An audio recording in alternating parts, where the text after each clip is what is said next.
और स्टूडेंट्स जो हैं वो आ रहे हैं, ज्वाइन कर रहे हैं, या हम स्टार्ट करें, या 2-3 मिनट्स वेट कर लेते हैं, बाकी स्टूडेंट्स भी आ जाएं तो फिर हम दोबारा से उसको स्टार्ट कर लेते हैं लैब को। जी सर, 5 मिनट्स वेट कर लें। ठीक है, ठीक है।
अच्छा जी, तो ये हम दोबारा स्टार्ट कर लेते हैं लैब।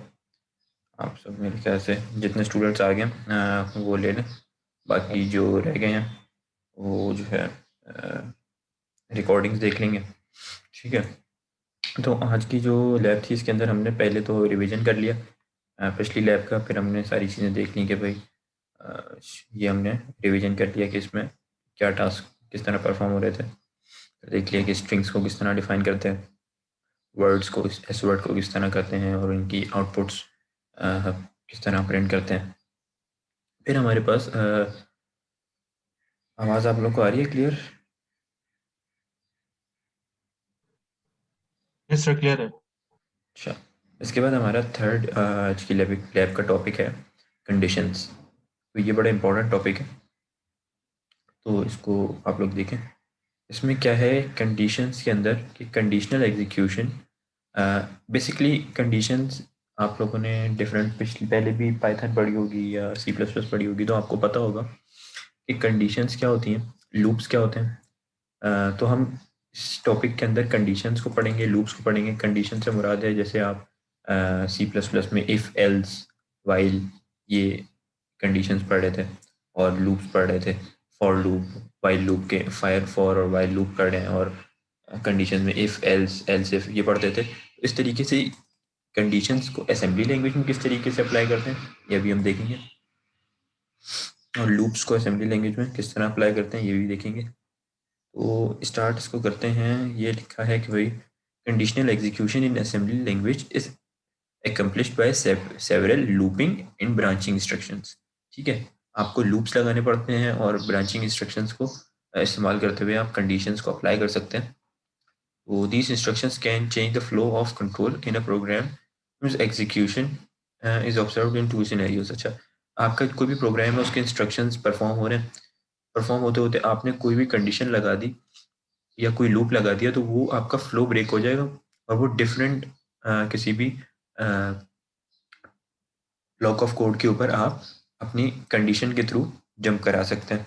ठीक है, अच्छा, अब इसके अंदर कंडीशनल इंस्ट्रक्शंस में हमारे पास दो तरीके की आती हैं। एक आती है कंडीशनल जंप। अच्छा, जंप बेसिकली ऐसा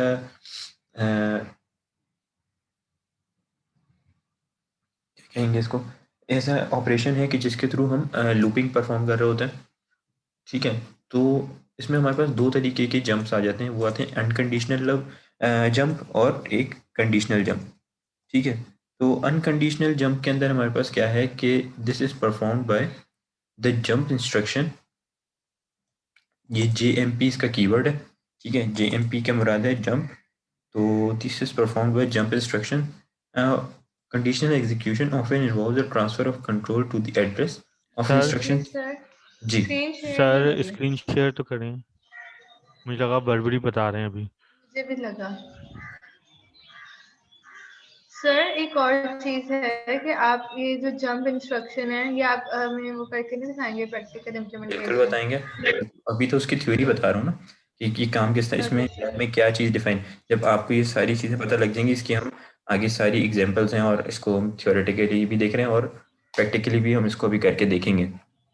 जितनी भी इसके अंदर लैब्स के अंदर भी जो टास्क परफॉर्म हो रहे हैं उसकी भी एक एग्जांपल्स हम करके देखेंगे।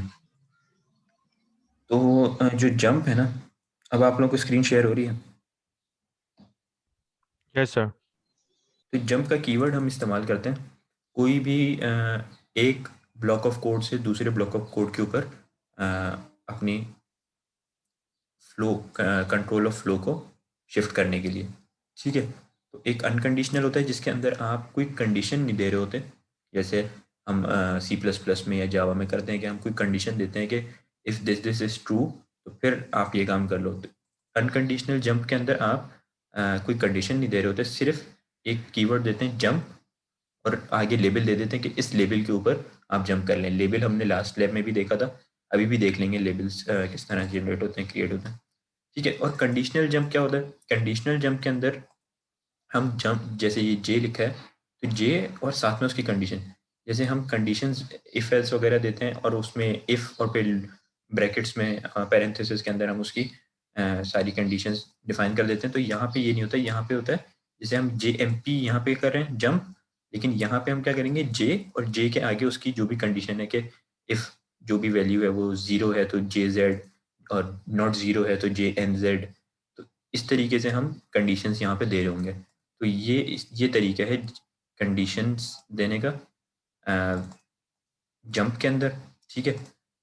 बेसिकली हमारा जो असेंबली लैंग्वेज है उसके अंदर इतने कॉम्प्लेक्स क्वेश्चंस परफॉर्म नहीं हो रहे होते, बिल्कुल सिंपल हो रहे थे कि यहाँ से जंप करके इसके ऊपर ले आओ, उसको वहाँ से जंप करके इस वैल्यू के अंदर ले आओ। तो बस ये छोटे मोटे इंस्ट्रक्शंस परफॉर्म हो रहे होते हैं, तो इतना कोई उसमें टेक्निकल चीज़ होगी नहीं, ठीक है। बस 0 वैल्यू को 1 वैल्यू कर दिए, इस वैल्यू को उधर डाल दिए, बस ये काम हो रहा होता है। तो खैर ये एक अनकंडीशनल जंप है, ठीक है, और कंडीशनल जंप है।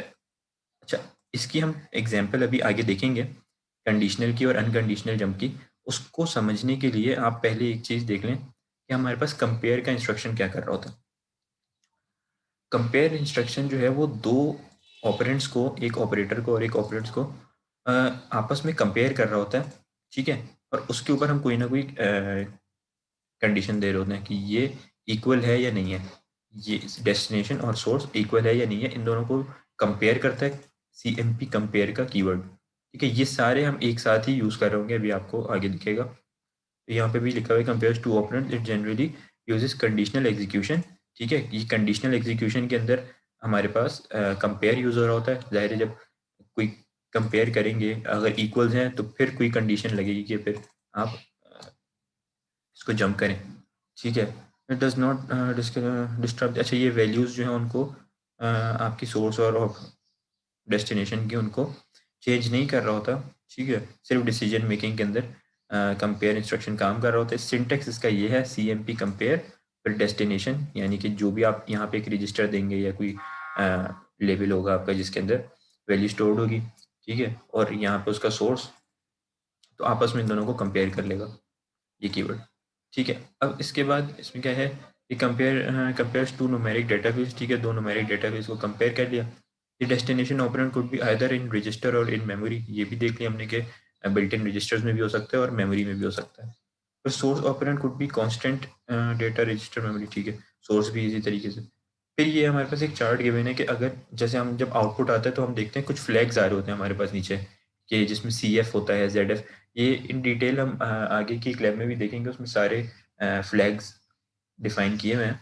वैसे यहाँ पे मैं आपको बता देता हूँ कि CF जो है वो एक कैरी फ्लैग होता है, उसकी भी एक पीछे मैथमेटिकल कंप्यूटेशन होती है कि जिसकी वजह से कैरी 1 जनरेट हो रही होती है। और ये भी डिपेंड कर रहा होता है कि हमने कितने बिट का रजिस्टर लिया हुआ है। इसी तरीके से एक ज़ीरो फ्लैग है, तो अगर आप इस टेबल को भी याद रख लेंगे तो आपका काम हो जाएगा। ये सिर्फ आउटपुट को अंडरस्टैंड करने के लिए टेबल। अगर हम देखें कि हमारा डेस्टिनेशन हमने छोटी दी है और सोर्स बड़ा है, तो हमारे पास कैरी फ्लैग 1 आ रहा होगा आउटपुट में। डेस्टिनेशन ग्रेटर है सोर्स से, तो कैरी फ्लैग 0 होगा और 0 फ्लैग भी 0 होगा। और दोनों इक्वल है तो 0 फ्लैग 1 आ रहा होगा और कैरी फ्लैग 0। तो खैर ये आउटपुट को देखने के लिए, एक हमें आउटपुट को समझने के लिए, वेरीफाई करने के लिए आउटपुट को हमें ये दिए हुए। ये हमने अभी जो चीज़ पढ़ी कि अनकंडीशनल जंप क्या होता है कि इसमें डायरेक्ट जंप इंस्ट्रक्शन परफॉर्म होते हैं जंप के कीवर्ड से। इसकी हम अभी एक एग्जांपल देखेंगे और इसको एक्सप्लेन भी किया हुआ है यहाँ पे। ये सारी चीज़ आप लोग पढ़ लीजिएगा। इसका बस सिंपल सिंटेक्स ये है JMP जंप और उसके आगे उसका लेबल। आप यहाँ से यहाँ पे जंप कर दें। लेबल्स हमने लास्ट लैब में भी शायद पढ़े थे, आप लोगों को याद होगा।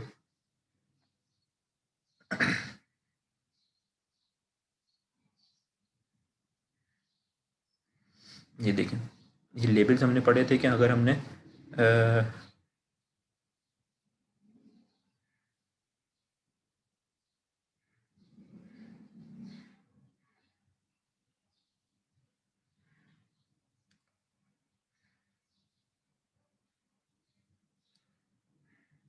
कि एक लेबल जो है वो act as a marker place act कर रहा होता है और उसकी कोई एज सच वैल्यू नहीं होती। बस आप जो है उस लेबल को किसी भी टाइम कॉल करा सकते हैं, तो उस लेबल के अंडर जितने भी इंस्ट्रक्शंस हैं वो परफॉर्म हो जाएंगे ऑटोमेटिकली, ठीक है। तो यहाँ पे हम उसकी प्रैक्टिकल इम्प्लीमेंटेशन देखेंगे।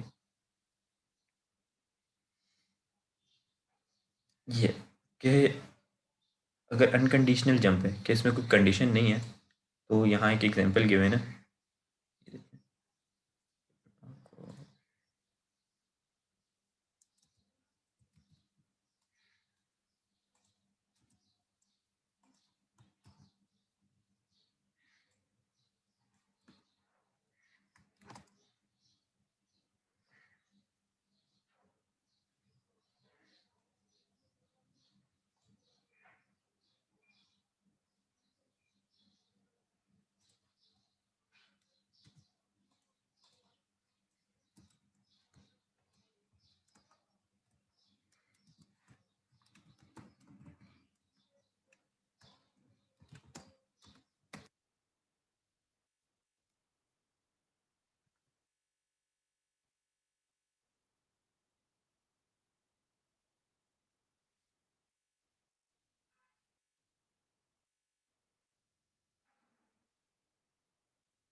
सर मेरा क्वेश्चन है सर। जी जी। सर तो जो जी, लेबर के अंदर जितना भी काम होता है वो लूप की तरह एग्जीक्यूट कर रहा होता है।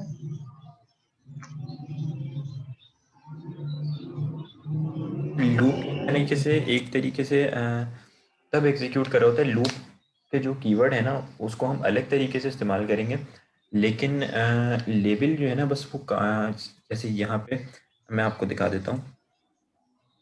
लूप की तरह ही एक तरीके से काम कर रहा होता है। जब तक आप कोई कंडीशन अगर मैंने दी है यहाँ पे जंप L20, ठीक है, तो ये क्या करेगा, यहाँ पे L20 के ऊपर जंप कर देगा, क्योंकि ये अनकंडीशनल है, कोई कंडीशन ही नहीं है जो कि ट्रू और फॉल्स हो रही हो, तो ये बस यहाँ पे जंप कर देगा, और ये फिर ये नीचे सारी ऑपरेशन परफॉर्म होंगे, फिर ये जंप कर देगा। तो ये एक इनफाइनाइट लूप ही चल रहा होगा, ठीक है। जब तक अगर हम कोई कंडीशनल जंप कर रहे होंगे, यानी कि कोई यहाँ पे कंडीशन भी दे रहे होंगे कि कंडीशन ये है, और फिर तुम जंप करो अगर ये चीज़ ट्रू होती है, और यहाँ पे किसके ऊपर करना है, L20 पे हुआ, फिर यहाँ पे कोई चेंजिंग हुई उस वैल्यू के अंदर, और फिर यहाँ पे वैल्यू चेंज देखी। ये हम अभी आगे देखेंगे तो आपको समझ आ जाएगा। एक तरीके से लूप के लिए ही काम कर रहा होता है, लेकिन ये जंप जो है ना, ये लूप क्रिएट कर रहा होता है। असल में लेबल लूप क्रिएट नहीं कर रहा होता। लेबल तो सिर्फ एक आपको लेबल क्रिएट कर रहा होता है कि इस लाइन ऑफ इन सारी लाइन ऑफ कोड्स का ये लेबल है। आपको कभी भी इसको बुलाना हो तो आप इस लेबल से बुला सकते हैं। जैसे आपका जो भी नाम है, आपको आपके नाम से बुलाया जाता है, वैसे इन लाइन ऑफ कोड्स का ये लेबल उसका नाम है। इन लाइन ऑफ कोड्स को ये कहते हैं L20 कहते हैं। जब आपको बुलाना हो, यहाँ पे आप L20 की आवाज़ लगाएं तो वो L20 दोबारा कॉल हो जाएगा, फिर लगाएं तो फिर कॉल हो जाएगा। तो बस L20 जो है ना, लेबल है, उसका नाम है इन लाइन ऑफ कोड्स का, ठीक है। लेबल देने का तरीका पता है आप लोगों को, कोई भी आपने लेबल दिया और उसके बाद आप कुछ भी दे सकते हैं। आवाज़ तो आ रही है ना आप लोगों को क्लियर? मुझे लग रहा है आवाज़ नहीं आ रही clear. No yes sir, are sir clear. Clear अच्छा, है। बस लेबल जो है ना, एक आप समझ लें, एक इंसान है जिसका नाम है। उसको जब भी आपने कॉल कराना हो तो आप उस लेबल का नाम दें, ठीक है, जंप के साथ, कि जंप कर दो उस लेवल के ऊपर, तो वो दोबारा उसका नाम कॉल हो जाएगा, उसके सारे इंस्ट्रक्शंस परफॉर्म हो जाएंगे। तो ये चेक करें, ठीक है। सर एक क्वेश्चन। जी। सर यहाँ पे जो SHL हम्म, शेप रजिस्टर हाँ, शायद अभी लिखा है वो, समझाने तो दो, तो समझाने इसके तो बारे दो, में भी ज़रा बता दें। समझाने तो दो, अभी समझाया यस क्या, सर, सर। समझाने तो दो।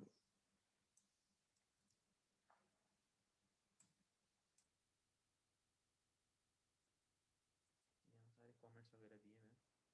अच्छा, देखो यहाँ पे हो क्या रहा है, यहाँ पे सर देखो। आपकी आवाज़ चली गई।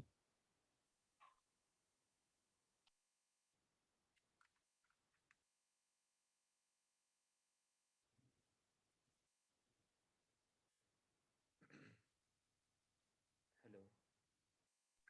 जी सर, आवाज़ आई लेकिन बहुत कम आ रही है।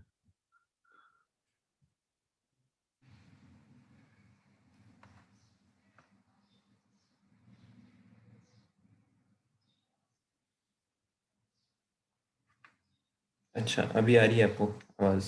जी सर, अब आ रही है। जी सर, अब आ रही अच्छा, ये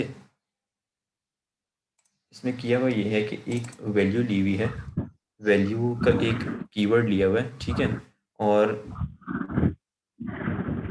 उस वैल्यू के कीवर्ड की जो डेटा टाइप है वो है एसवर्ड। एसवर्ड के मतलब है कि ये 16 बिट ऑपरेटर है, 16 बिट का ऑपरेटर क्रिएट हो रहा है, ठीक है, और ये एक साइंड ऑपरेटर है, ठीक है। एस वर्ड है, मतलब अगर वर्ड होता तो इस खाली अनसाइंड 16 बिट होता, एस वर्ड है मतलब साइंड, तो साइंड है तो इसलिए इसके अंदर वैल्यू हमने -75 दे दी है, ठीक है। अब ये इसमें सिर्फ ऑपरेशन जंप का परफॉर्म हो रहा है, कुछ ऐसा हो नहीं रहा ऑपरेशन। तो हम कोड में गए, मेन प्रॉप में गए, ए एक्स हमने लिया मूव ए एक्स के अंदर, जो हमारा 16 बिट होता है उसके अंदर हमने 0 0 डाल दिया, तो जीरो इसमें 0 वैल्यू आ गई, ठीक है। बी एक्स में भी 0 आ गई और सी एक्स में हमने 0 1 दे दिया, तो सी एक्स में 1 वैल्यू आ गई। अब L20 का हमने एक लेबल क्रिएट किया, ठीक है, ये कॉलन के साथ एक L20 का लेबल क्रिएट किया। जब लेबल क्रिएट किया तो उसके अंदर हमने क्या परफॉर्म किया, हमने ऐड किया ए एक्स के अंदर 1, यानी कि ए एक्स में पहले 0 था, अब क्या आ गया 1, ठीक है। फिर ऐड किया बी एक्स में ए एक्स में 1 था, बी एक्स में 0 था, तो अब बी एक्स में भी 1 ऐड हो गया, तो ये भी 1 हो गया, ये भी 1 हो गया। अब शिफ्ट करें सी एक्स के अंदर 1, शिफ्ट जो है, शिफ्ट क्या कर रहा होता है, शिफ्ट यहाँ देखें क्या लिखा है, shift left C X, this is this in turn doubles this C X value. Shift क्या कर रहा होता है कि ऐड वाले एक तरीके से काम कर रहा होता है, ठीक है। जो ऐड कर रहा है, ऐड जो है वो इस वैल्यू को इसमें ऐड कर रहा है, शिफ्ट जो है वो एडिशन एक तरीके से परफॉर्म नहीं कर रहा होता, वो इस वैल्यू को इसके अंदर शिफ्ट कर रहा होता है, ठीक है। अगर यहाँ पे इसमें ये वैल्यू खाली है तो इसको इसके अंदर शिफ्ट कर देगा, ठीक है। उसके बाद क्या होगा, जंप L20, ये काम बस होता रहेगा, ठीक है। जंप L20 करेगा तो फिर ये ऑपरेशन परफॉर्म होगा, तो इसको अगर हम रन करें,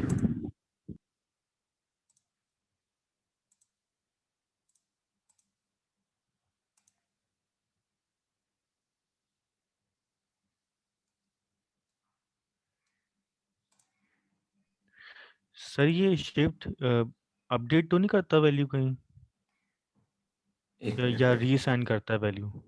एक मिनट वेट करें।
जी, हम कहाँ पर थे,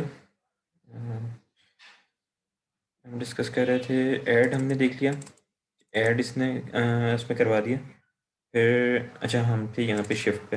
अच्छा शिफ्ट ये कर रहा होता है कि शिफ्ट लेफ्ट, यहाँ पे लिखा भी है शिफ्ट लेफ्ट, SHL जो है ना, ये शिफ्ट लेफ्ट है। Shift left CX, this is turn the double ji value. अच्छा ये कर ये रहा होता है कि हमारे पास एक SHL शिफ्ट लेफ्ट होता है, एक शिफ्ट राइट होता है कीवर्ड। असल में जब हम CX के अंदर जो हमारे पास वैल्यूज़ होंगी वो होती हैं वैल्यूज़ आपकी बाइनरी वैल्यूज़ 0 1 की, ठीक है। तो शिफ्ट लेफ्ट क्या कर रहा होता है कि वो आपकी इस वैल्यू के अंदर CX की वैल्यू जो 0 0 0 की होंगी, कितनी बिट्स होंगी, 16 बिट होंगी, उसके अंदर एक 1 लेफ्ट के अंदर ऐड कर देगा। तो उस लेफ्ट पे 1 ऐड करने से क्या होगा कि ये आपकी वैल्यू इंक्रीज़ हो जाएगी, बिगर हो जाएगी।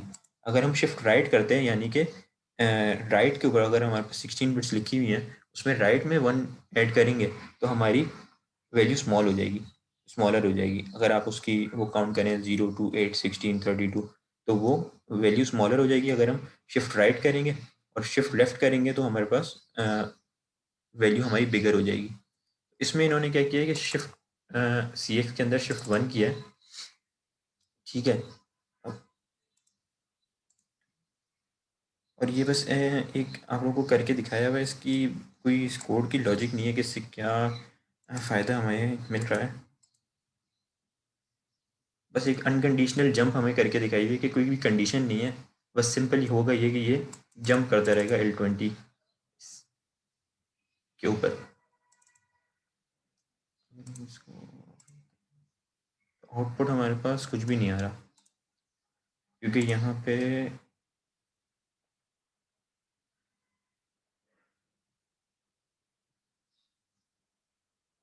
कोई कंडीशन ही नहीं है, ठीक है। अगर कोई कंडीशन होती तो फिर हमारे पास एट द एंड खत्म होने के ऊपर कोई आउटपुट आ रहा होता। तो बस इसको आप इसी तरीके से समझें कि ये सर जी सर कंडीशन में तो चलो ये होता है ना कि कोई हमने वैल्यू दी हुई है या पहले वो जो है इनिशियल हो या वो वैसे असाइन हुई हो और उससे कंपेयर कर दिया। लेकिन सर इसमें तो जैसे मूव में भी वैल्यू पड़ी है और इसको तो दिखाना नहीं चाहिए, आपको ही लगता। फिर वो उसके बाद जाके दोबारा से लेकर आएगा, जंप करेगा। ये डीबग क्यों नहीं हो रहा? जंप L20 के अंदर क्या हो रहा है कि देखें, जब ये फर्स्ट टाइम पे यहाँ पे जंप करेगा ना, तो फर्स्ट टाइम जब L20 हमारे पास रन हुआ, इसने इसमें 1 ऐड किया, ठीक है। फिर इसने ये AX ऐड किया, एक सेकेंड, BX के अंदर AX ऐड किया, ठीक है। ये BX 0 0 था, ठीक है। बस फिर थर्ड टाइम पे इसने शिफ्ट किया CX के अंदर 1, ठीक है। फिर जंप L20 हुआ, तो जब ये L20 दोबारा से कॉल हुआ तो ये AX के अंदर दोबारा से ओके ओके पहले सर। पहले से 1 ऐड हुआ था, अब दोबारा से 1 ऐड हुआ, ठीक है। फिर इसके अंदर भी हुआ, इस तरीके से यहाँ पे भी 1 शिफ्ट हुआ। तो ये जितनी हमारी रजिस्टर की वो है वैल्यू, अभी इसके अंदर कोई आउटपुट हमें प्रिंट करके दिखाया हुआ नहीं है। अगर कोई आउटपुट प्रिंट हो रहा होता हर दफ़ा तो हमें पता लग रहा होता, लेकिन ये जितनी हमारी रजिस्टर की वैल्यूज़ हैं तब तक कि ये चलता रहेगा।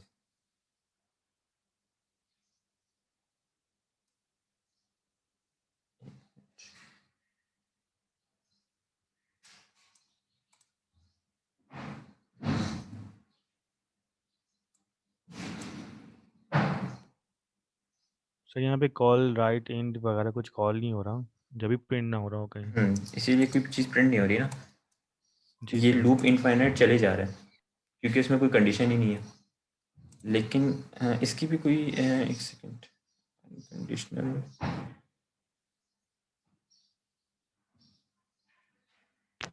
सर अगर वो इनफाइनाइट चल रहा होता तो लाइक आपका स्क्रॉल बार जो है वो नीचे जा रहा होता ना, वो भी शो नहीं कर रहा। उसके अंदर यस कोई सर, चीज़ कुछ ना प्रिंट नहीं कुछ हो तो रही ना। आउटपुट प्रोड्यूस करता। जी सर, मतलब अगर कोई चीज़ प्रिंट भी नहीं करी, इनफाइनाइट चल रहा है, तो फिर एक आपका मिनट, स्क्रॉल डाउन जो है CMD का वो डाउन हो रहा होता ना। वो तब डाउन हो रहा होता कि जब कोई ना कोई कैलकुलेशन परफॉर्म होने के बाद आपको दिख रहा होता रिजल्ट दे एक, रहा हूँ। हाँ रिजल्ट दे रहा होता, कोई राइट। हमने उसमें आउटपुट प्रिंट कराया होता।